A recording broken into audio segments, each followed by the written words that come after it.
How can founders of businesses and also marketers stay ahead of the curve, Dan? By being proactive. I think something that we've historically been good at this. I don't want to blow our own trumpet too much. We've been rubbish at lots of stuff, but historically, I really think we've been good at staying ahead of the curve, and I think that's what's helped the success of our business. You don't want to blow our own trumpet, but that is starting an episode really blowing our own trumpet I know, hard. But I do really believe this. I do really believe this, and I want to give you. I don't just want to say that. I want to, at the start of this episode, I just want to give you a bit of a history of how we've done this, and then we can break down like what makes us good at staying ahead of the curve to share. Well, there's so much trumpet blowing going on. Oh, Floyd, I'll be completely honest about things that we're not good at. Yeah. But we have been good at this. Okay, nice. And I want to give you evidence now. Well, yeah, please provide me with evidence. I want to see how we're so good at staying ahead of the curve. So I think something that's I'm going to go through the history of Knowlton in a second, but something that's helped us be good at staying ahead of the curve, and is to do with this, is how we've evolved as a business. Things change in the world externally, and we stay ahead of those changes and then make internal changes of how we do things. Can I ask a quick question? No. Yeah, go on, you can. Why do founders and marketers want to stay ahead of the curve? Because... Can't I just be comfortably slightly behind the curve? They can, but I think when you're ahead of the curve, you progress faster. There's new technologies that help you do a better job, like AI we've spoken a lot about recently. But for us, staying ahead of the curve has given us that USP that helps customers want to choose to work with us over other, maybe more like traditional video production companies that make pretty videos but don't actually understand how to get them in front of the right customer at the right time. And yeah. Also, I think there's like absolute pioneers like Elon Musk and what he's doing, the people that do things first. Yeah, we're just under that. Yeah, just after Elon. But that's kind of my point of like, that's really expensive and tough and takes a lot of work and intelligence to be the pioneers of things. Yeah. But actually, being just slightly behind of that, but way ahead of everyone else is relatively much easier than being the first people to do things. And I think if you're like not ahead of the curve and you're lagging behind, it does pose a lot of risks. You know, like when we were back in the day when we were posting stuff on Facebook, because organically we were getting loads of views and that was helping our business. If we carried on doing that now, we'd be so far behind the curve and not getting any results for us or our clients. Yeah. And then it's a massive risk, isn't it? I'm going to make a quick prediction. I think that a lot of people listening to this are going to really take action once we go through this whole episode, because they'll realise how important this is. Oh, nice. Okay. Well, thank you for answering my question about why we want to stay ahead of the curve. Yep. Please now continue telling me how we do it. Well, quick backstory of how we've done it. So looking back to around 2016-ish, when we started out as a business, the main focus we had in terms of marketing was, like you mentioned, on Facebook. Organically, you could post something and loads of people would see it. You know, also, if you had like a few thousand followers, a lot of those followers would see your content, which made sense. Nearly all of them most of the time. Yeah. But over time, that dwindled. And it's the classic model of a social platform. They give you lots of organic reach. So you go on there going, wow, there's this new platform that you can post something. You get lots of organic reach. You can reach millions of people, like TikTok now. But in those days, it was Facebook. And then once everyone flogs to the platform, then Facebook cleverly thinks, oh, we can monetize this. Quick, I can't let that go. Everyone flogs to the platform. Flogs? Not flogs. Flogs? Flogs, that's it. Okay. I just didn't feel, as an older brother, I couldn't let that go without taking flogs the mick to the out platform. Thanks, Lloyd. Everyone flogs over there. Flogs to the platform, and then Facebook monetize it and say, basically, you need to pay for ads to reach those people who you would normally used to reaching. Because marketers are like, oh, our performance is declining. We have to run ads to get that. So that's how most social platforms, like the evolution of the social platform, how they get loads of users, then monetize the users. Yeah. Right. So for us, we're always looking for underpriced attention. This is something like Gary Vee says in the early days. Yeah. Where can we get in front of the most people we're trying to sell stuff to for the cheapest cost in the most efficient way. And Facebook was at the time, but then that was started to dwindle. Also, at that point in our business, a lot of what we did was training. Training. Right, yeah. So, like, not all of it. We supported companies in marketing stuff, but a lot of what we did was like delivering training and consultancy and that type stuff. Exactly. Like, as an example, in, I think it was 2016 or 2017, I flew out to Dubai and delivered training for like the head of digital at FIFA and companies like Citibank and Nestle and stuff. And that was like a... Yeah. I was just saying, I stayed in our tiny office at the time and did the rest of the work. Yeah. So you didn't get to come on that trip, but we were delivering training, going into companies delivering training, doing a lot of strategy and that kind of thing. So yeah, that's what we were mainly doing. That was 2016. Then in 2017, something pretty interesting happened. Snapchat started to grow. So when Snapchat came out, that completely revolutionized the way that social platforms work. So traditionally on a social platform like Facebook, we're used to like a news feed where, you know, everyone knows you scroll through and there's content there and it's like, oh, that's interesting. And it's all scrolling through on a news feed. What Snapchat did was completely change the user interface of a social platform. That was the first thing it did. So it was like a swipe up, down, left, right user interface, which we're very used to with like TikTok now. But that was like a pioneer in the day. You kind of forget Snapchat like changed the game, didn't they, with social platforms? Yeah. Also, what Snapchat did, which was really interesting, was it built a platform around, I hate this word, authentic content that wasn't highly produced. So people just had their phone and like would just create content like, oh, look here, I'm here. And like there was these cool filters you could create, and it was very creative. Everyone made themselves a little dog with a tongue out. A dog with a tongue out. That was great for about a year, wasn't it? Yeah. If any of you anchors are listening, you remember that, then that was me being a dog with my tongue out. Sorry. On Snapchat. Interesting in that area. So this is back in 2017. It's funny looking back. I remember going out and doing a talk in Dublin at an event, and The Independent wrote an article about me saying, exclusive, Snapchat guru Dan Knowlton shares his secrets for social media success. Snapchat guru Dan cringe. Knowlton. If you Google that, yeah, you'll see it. It's really cringe. I've got a perm in the picture. I love that you've got a perm as if, when I was in Dublin in the 70s. No, it was literally 2017 or something. I've got a perm in that picture. Right, we just need to stick on this slightly longer. Like we'll carry on. That wasn't a thing that people did in 2017, was it? No. I was going to say, it wasn't like, oh yeah, that was the cool... I don't remember that era. No? Back in the 2017. You know, when everyone had perms. No, literally no one except Snapchat guru Dan Knowlton had a perm. More recently, my nephew and younger kids and stuff have been getting perms. So is that because you're forcing them to? No. Recently, my nephew has got a perm when I've made him get a perm. Young kids and stuff. But anyway, that's like 7 years on. Yeah. Okay. So Snapchat guru Dan Knowlton had a perm in 2017. Yeah. Nice. So really, Snapchat was a pioneer in those days, and you were in a way, and I was in a, but we had to position ourselves as that and fully immerse ourselves in the platform to understand it, which is what we did. Which is why I got asked to speak at events about Snapchat, because we were creating content on it, using it a lot and speaking about it a lot within our content. Ahead of the curve, thinking about Snapchat and hairstyles potentially. Too ahead of the curve. So that was really the pioneer of that type of content. So we shifted to talking a lot about Snapchat. Then in 2017, something really interesting happened. We basically tried and tested lots of different types of marketing in that period from like 2016 to 2017. Like we said, Facebook, Snapchat. But we wanted to try something new, and we wanted to create ourselves a testimonials video that would help us get more business. And if you remember, Lloyd, we were like brainstorming, like, how can we actually had some all right small companies that we'd done some good work for at the time. Yeah. How can we create videos of them saying how brilliant we are without it being boring? So we came up with that idea. Normally no one gives a shit about No one gives a shit about that. Oh yeah. Oh, can I please watch this thing about your customers talking about how good your business is that I don't give a shit about? Yeah, great. So we came up with this idea to create a testimonials video where we'd go out and shoot those boring clips of our customers going, we love working with Dan and Lloyd. don't know if you remember, one of them didn't even get the name of our business right. Yes.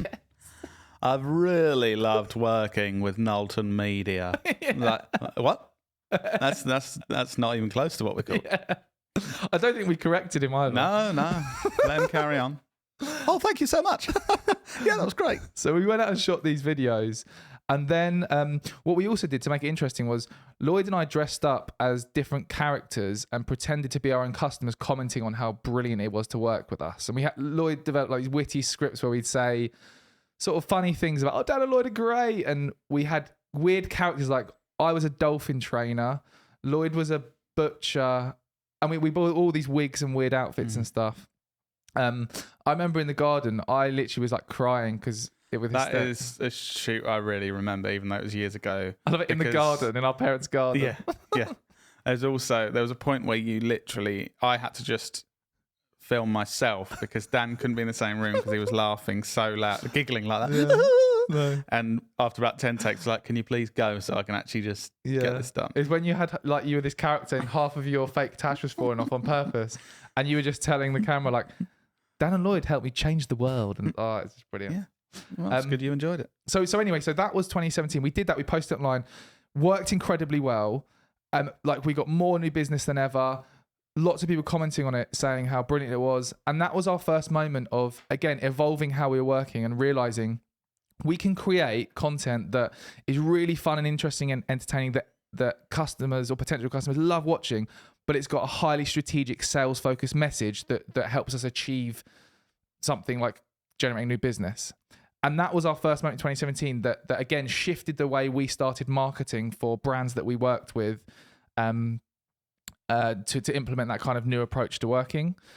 Then 2019 and 2020, we started to create more video content. Like everyone and their dog was talking about how video's the new thing, every video on social and stuff. So we started to create more video content and started to implement that innovative marketing approach with brands we were working with.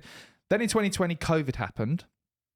Something I haven't mentioned is prior to that, a lot of the way we got new business was speaking at events. Do you remember? Going around, I'd go to events and speak. Lloyd would hold my bags. And then COVID happened. So again, we had to innovate and think, what are we going to do? Mm-hmm.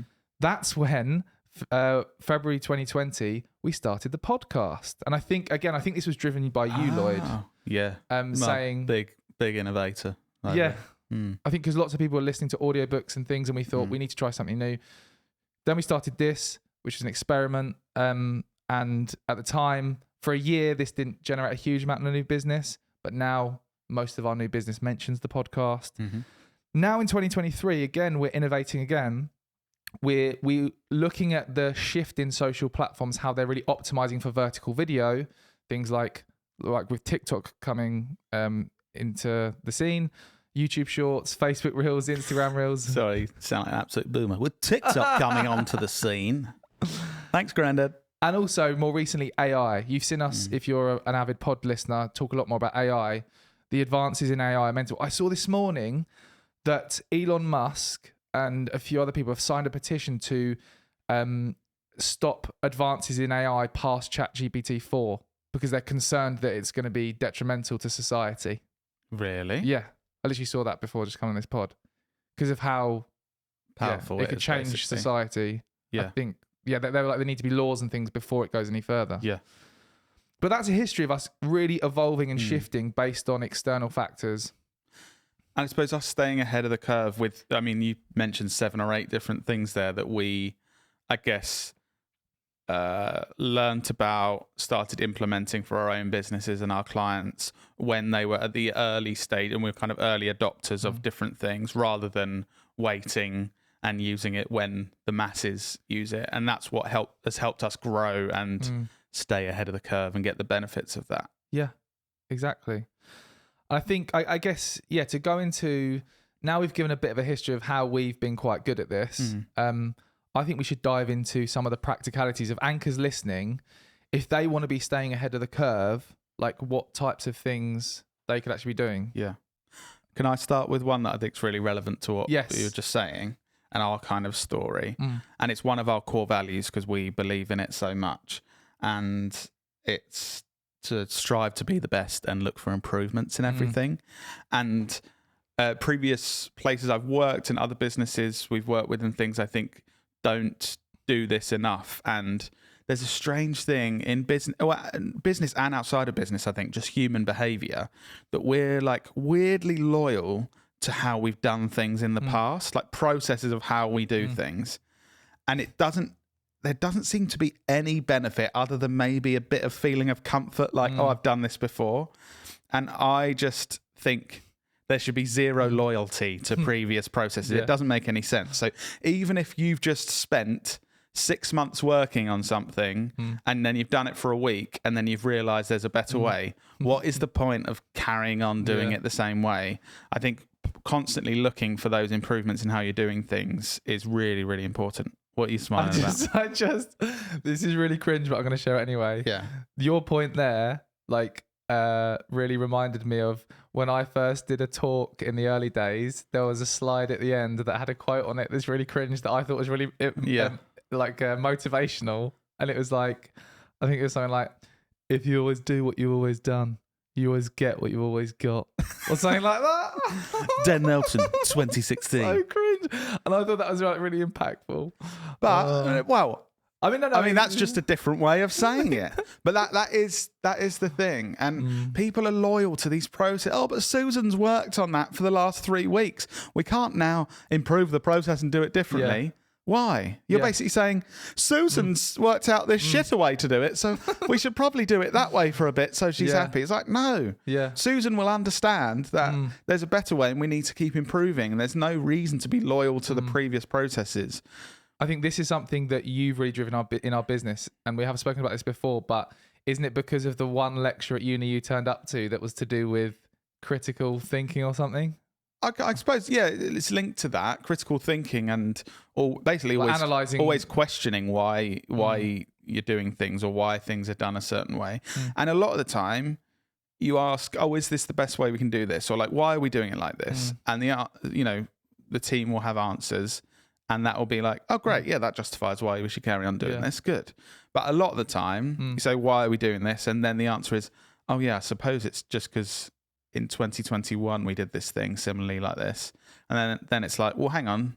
Yeah. Now we've got these AI tools we're using, and now our team is stronger, and we've hired these people that can do this in a better way. So why are we still doing it that way? And that's what pushes you to do it better. And that's why when you were talking about back in the day of us producing videos on Facebook and stuff to promote our business when we were a lot smaller, you can see every step of the way how much and how quickly we've improved what we've been doing. Yeah. And that is because of that. And I used to feel so cringy looking back at previous stuff, because it'd be like, oh my God, what we used to do was so bad. But I think that's a good thing. Like, if you're not looking back and cringing, that means you're doing the same sort of stuff now. You should be looking back at what you did last year and thinking like, oh God, that's a bit cringe. Like, I could do so much better now. And I know our team do that. Like, even with our shoots, like, because we improve so quickly and we're doing better and better work all the time, we'll look back at a project we worked on 18 months ago and be like, oh man, we do that so much better now because we are improving so quickly and our team improving their skills and processes. I think it's just so important to stay ahead of the curve. Like, why we've been talking about AI and started working on these processes that implement these AI tools is because we've asked, oh, could it be worth trying this and seeing if there's a better way or that it could help, rather than thinking, oh, that's a bit scary, that new thing over there.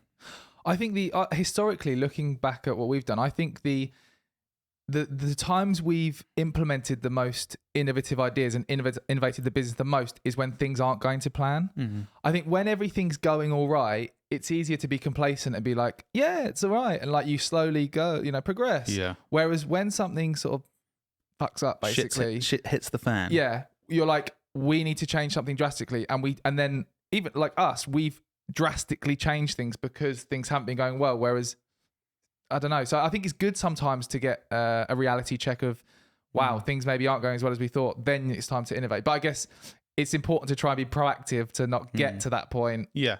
But I think, also on the positive side, we have ambitious goals.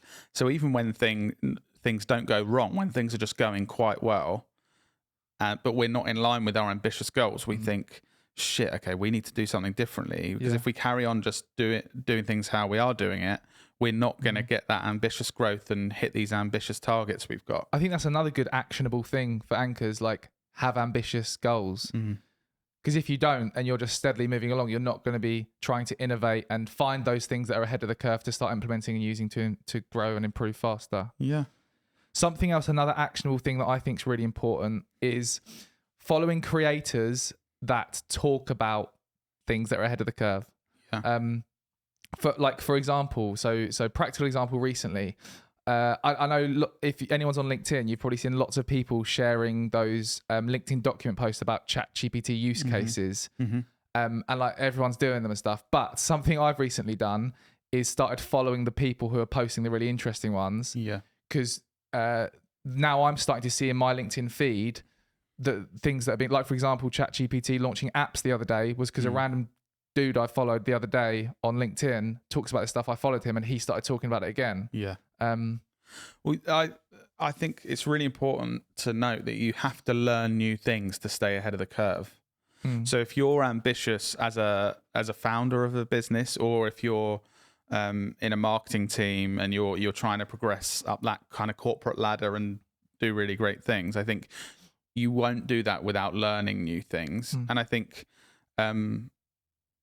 if you're a founder or if you're someone in a corporation working in a marketing team, you know that your time is very limited. So I think it's really important that you find a way to enjoy learning, because it's likely that you might not have time to do that learning as part of your day job or your 9 to 5.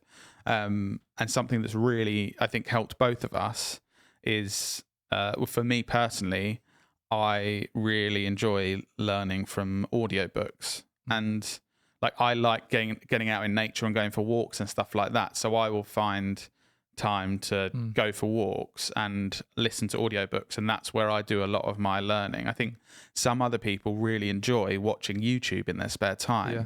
So how about following a few content creators that, like we use the AI example. Again, there's some content creators around AI. Why not subscribe to a few of those?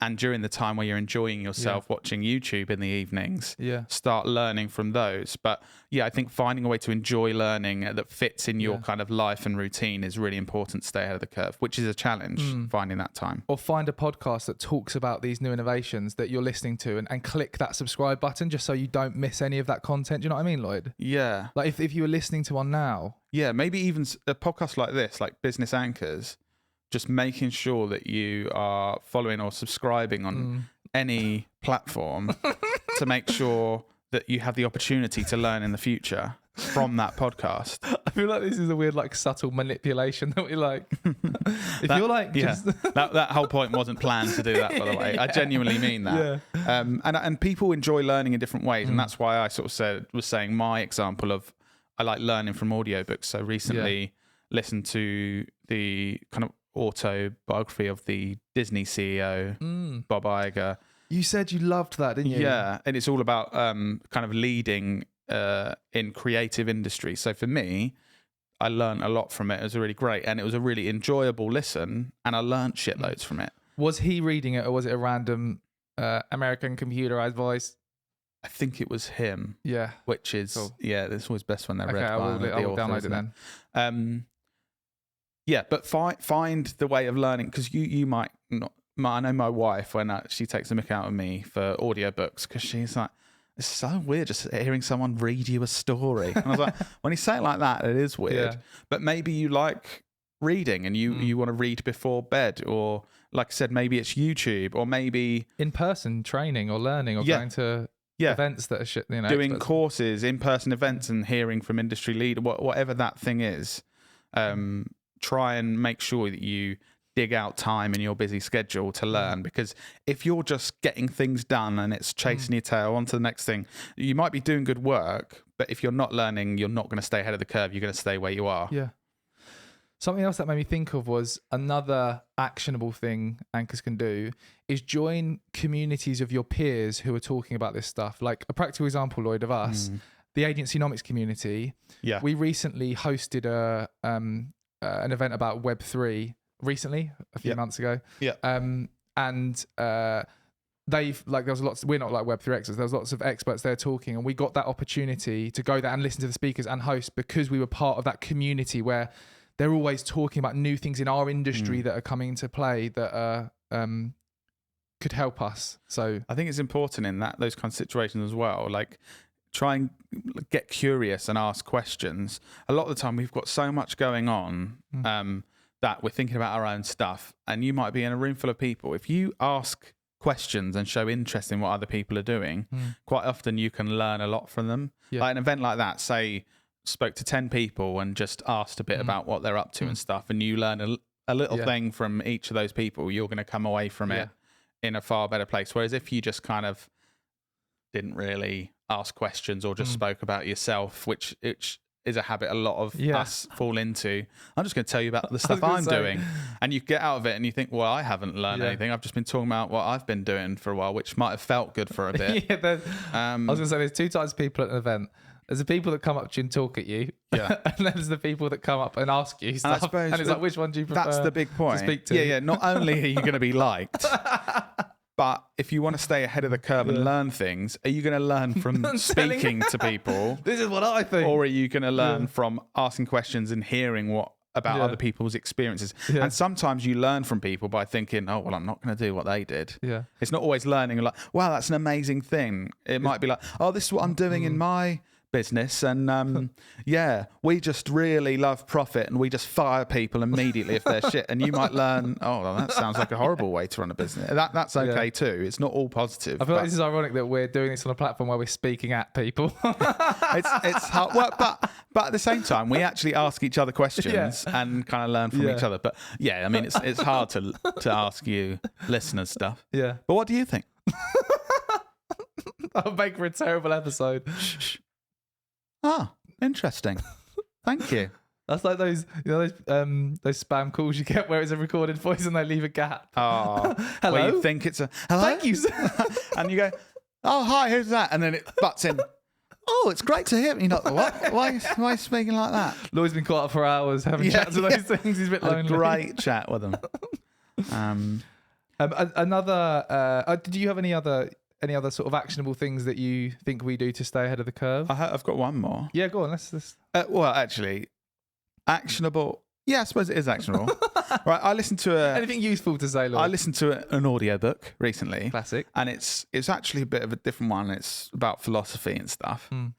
But so this might be a bit fluffy, but or maybe like me, it will really help you. But they mentioned something, this statement that the past doesn't exist, which sounds weird, but what I got from it is like whatever the past doesn't exist. Yeah. Right. So like the only thing that can change anything in the future of what you're doing is like something in the future or right now. Yeah. Like nothing that you can't change anything that happened in the past. So it doesn't exist. Wait, I'm sorry. I've just got a picture that this is like someone running like a utility warehouse pyramid scheme. That they've convinced you to go to their talk or something. They're just trying to sell you something. Are you sure this is a real thing? No. Well, it's by a philosopher. It's like a philosopher. Is that what they anyway, call themselves as? A lot of people listen to philosophers and think, what a load of bullshit. Yeah. I probably should have thought that. No, go on. Sorry. But what I'm meaning is like no matter. So if you think, oh, well, actually, previously, I'm not really ahead of the curve. I'm just I'm doing all right in my job, or like I was a founder. I'm kind of feel like I'm following other people really, but I don't really feel like I'm ahead of the curve. Like just the only things that can change that is what you do now or in the future. So I think just right. Okay. For me, it's really when I felt a bit in a rut, like work-wise or something, and felt like, oh God, actually, I feel like I've fallen behind a bit like that. Like, oh, my kind of leadership skills with this team, I'm not doing that great, or I thought like I think what we're doing on Instagram, I feel like we've lagged behind a bit in that, and you can get like, okay, well, yeah, I guess that's what we do. That's how the cookie crumbles. Yeah, and the reality is just at every point thinking, okay, what can I do now to change things, because the past doesn't exist, so what I do now is going to shape what happens in the future. So it's a bit fluffy, but for me it actually really helps, because no matter, I think of it with my health as well. Say I just finished a Big Mac meal, like you can think, oh man, like I'm such, well I'm such an unhealthy bastard. May as well have a McFlurry now. Other ice creams are available. Or you can think like, oh shit, okay, fucked up a bit there. Like, but moving forward, I'm just going to make sure I'm really every decision. Now, right, I could get a drink of this Coke now, this supersize. Do they do those anymore? Supersized Coke. Or I could now make the decision to have some water and hydrate myself and start being healthy. And it's those decisions moving forward that actually make a difference. So quickly make them rather than getting that thing of, okay, I guess I'm just behind the curve slightly. That's who I am. Nice. So what was your point? I'm joking. The past doesn't exist, so I didn't say any of that. Cool. So the only things that matters is how good I say things in the future. So I'll say better things in the future. Nice. You got any other ways of staying ahead of the curve? Anything more actionable and less fluffy? 2 more quick things. Yeah. 1, schedule time to actually work on staying ahead of the curve. I think it's like, for example, with the whole rise of ChatGPT and AI, Lloyd set up a Slack channel in our Slack, and we now have a monthly meeting or every 2 months where we talk about how the team are using AI and how it's helping them, and we share those lessons and we talk about it and think, how can we use it more effectively? I also have an hour every week in my calendar that says AI time. Like, I know that I will never get to the end of the day and think, oh, got a couple of hours spare, so shall I try and do some learning? So I've put it in my calendar and been like, no, this is going to happen. I do think this is important, so I'm going to make sure I have the time for learning. And it's the same we've done with some of our team this month. Like, a big thing, we've been like, right, we really need to make sure we all have time for training and learning. So we've been putting that time in before we book in the client work and things like that, because it's like, no, we need to make sure that we can do the best job we can for our clients and for ourselves. So we need to learn that stuff, and that's important. Yeah. And the final thing is really important one, is to embrace change rather than reject it.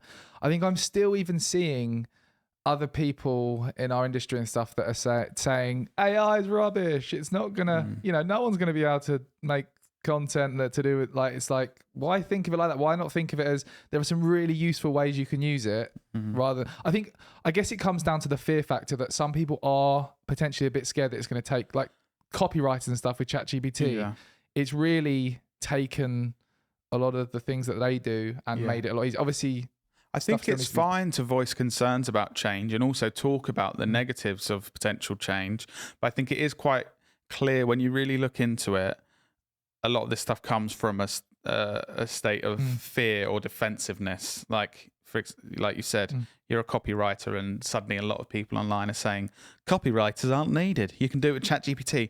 Obviously, that's not the case. And to be honest, maybe if that was me, I'd probably be posting stuff thinking, well, I've got to defend that I'm really good, and so it does make sense that humans are like cling onto that. All right, I'm going to defend what I do, but I think it is far better to embrace change and think, okay, how can I make this a positive? A great final book suggestion for that: Who Moved My Cheese? A classic that Mark Knowlton made you and I read when we were about 12. It's like, it is, again, it's picture book, so I like it. A classic way Mark Knowlton tells us to do something if he feels it's really important, it's really going to help us. This is how he says it. Boys, you must read this book. You must read it. Promise me you'll read this. Promise me you'll read Who Moved My Cheese. You must read it. That's like the other day when we created a video. Oh, yeah. And he stopped me. I spoke to him about this. And he said, hi, Dad, you're probably listening. This is my impression of you.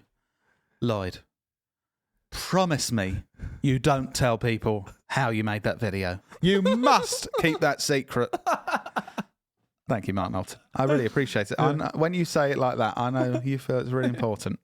Oh, no, sorry for taking the piss out of you. So just while we're on that note, I went round Mum and Dad's the other day, and Dad was saying, found out about Lloyd's finance situation at university that I didn't know about on the pod the other day. What? You know, you were talking about how you just ate like vodka and pizza, and you got loads of loans out. You'd wait until your university money went, and then your overdraft went, and until you got notified that your card was declined, then you'd get a loan out. Yeah. Dad was like, yeah, found out about that the other day on the pod. Yeah, I suppose it probably wasn't I probably didn't tell them about that at the time. Anything else you want to? Yeah. This could be a counselling session, Lloyd. Anything else you want to share? Just trying to think if there's anything else I should tell Mum and Dad. No, Dad, I'm in a really good place. Money's fine now. Very good at managing that for the business and my personal life. Yeah. Anyway, hi, Dad. Should probably carry on with the pod for the rest of the listeners now. I think we're at the end anyway, aren't we? Okay. So sorry, guys, that was pointless for you to listen to. That was just for Dad. Special bit for you, Mark Knowlton. Okay. Quick call to action, Lloyd. Go on, take it away. Quick call to action. Yeah. If you've liked this, Mark, give me a text. No, subscribe, people. Click that subscribe button now. Stay ahead of the curve. Do you know who people? Do you know who's behind the curve? People that haven't subscribed yet. So it's your choice. Yeah. You can stay ahead of the curve, be up there with Elon, like we are, or you can stay behind the curve, not subscribe, maybe miss out on a really useful episode in the future. But, you know, that's fine. Just stay in the past. Past doesn't exist, mate. And we'll see you in your ears next week. Sorry I could tell you wanted me to stop talking then. Yeah, you got the look. Oh, still doing it.